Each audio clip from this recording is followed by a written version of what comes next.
Hey, it's James here from GoodGuitarist.com, and in today's lesson, I want to share with you 5 surprising guitar facts. And these are simple things that I guarantee you will remember by the time you are done watching this video. And once you're aware of them, you'll have a much smoother learning experience.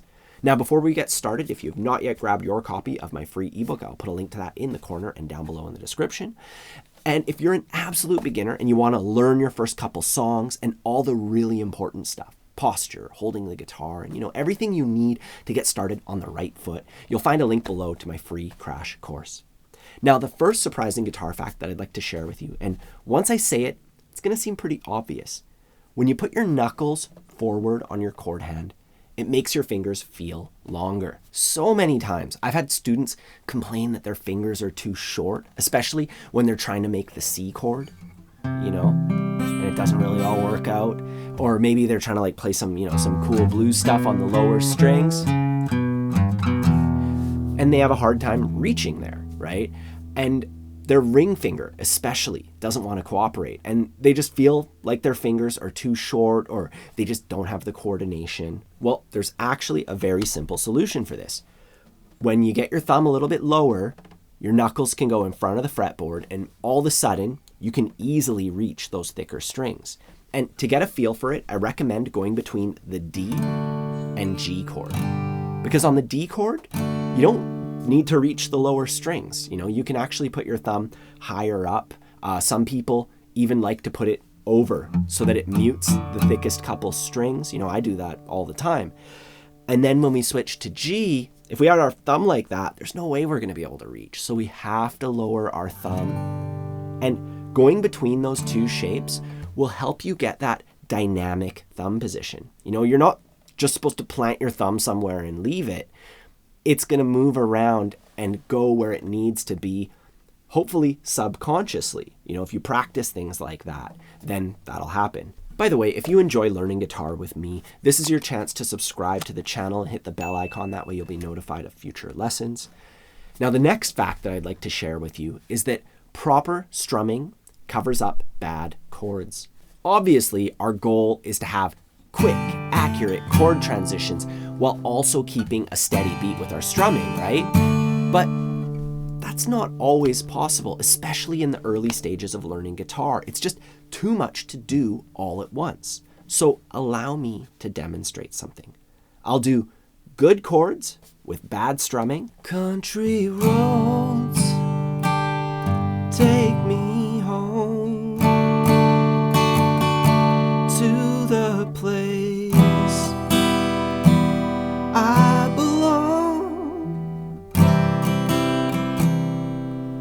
So I took the time. Every chord switch happened, without any buzzing strings or anything like that. Now I'm going to do the opposite. So bad chords, but good strumming. Country roads, take me home to the place I belong.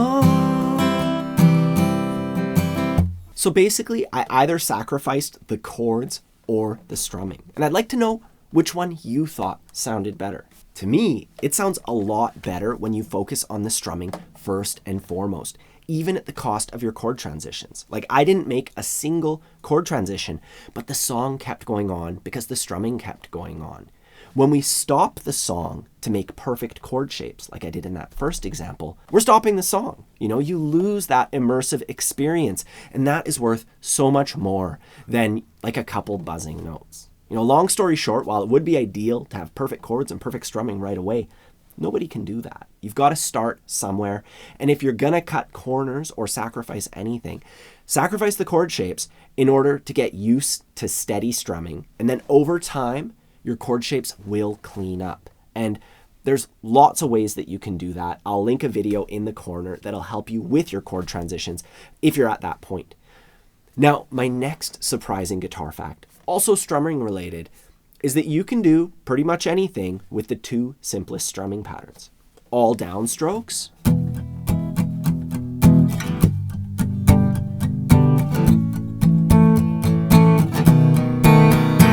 and steady down ups.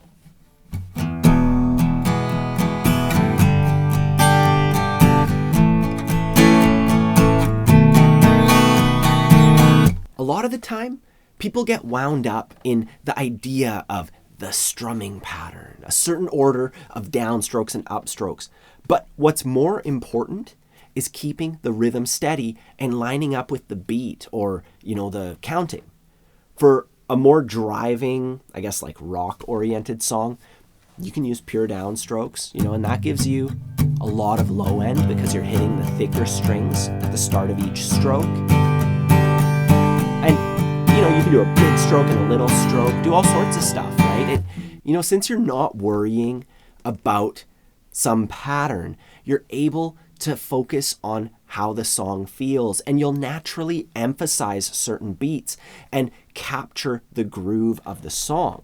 It's so much easier to get into that zone, into that state of mind that, some people, they can get into it right away. I'd say maybe like 10, 15% of brand new students are able to do that.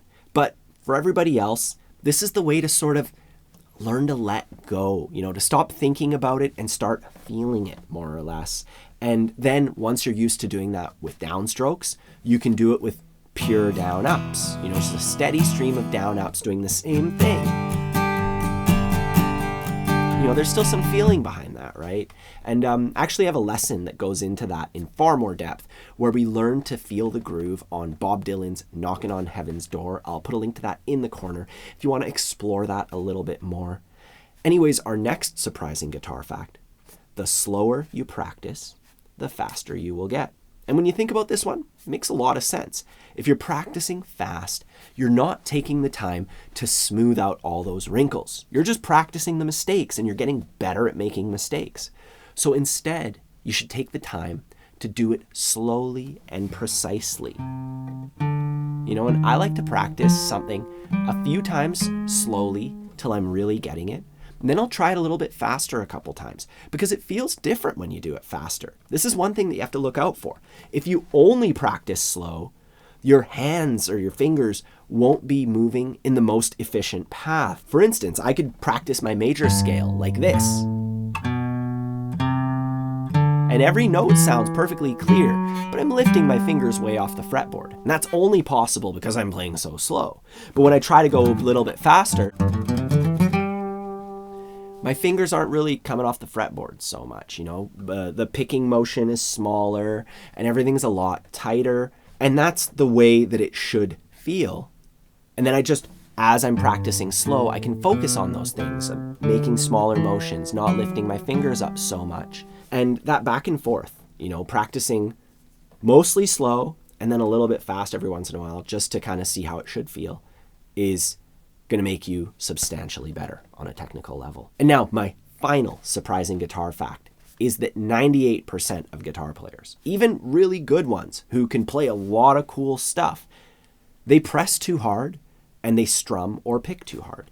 I've seen videos just kind of like browsing, social media or whatever, of people playing electric guitar and doing really cool stuff.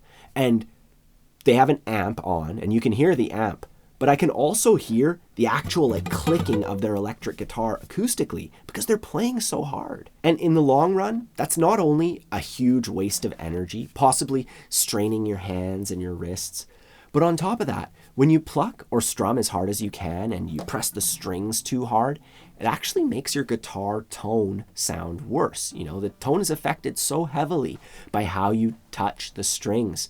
And, when you press too hard, it makes the notes kind of sharp. You can kind of hear that wavering.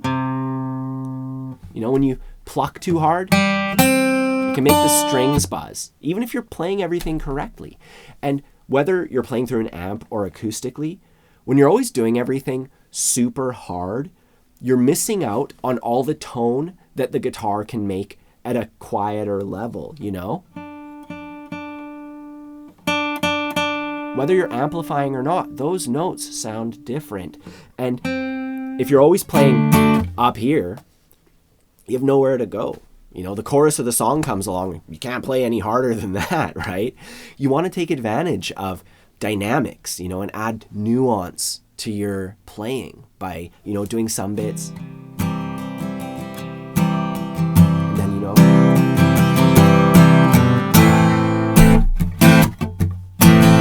So it's to your advantage to practice soft, practice slow, and that'll unlock so much more for you.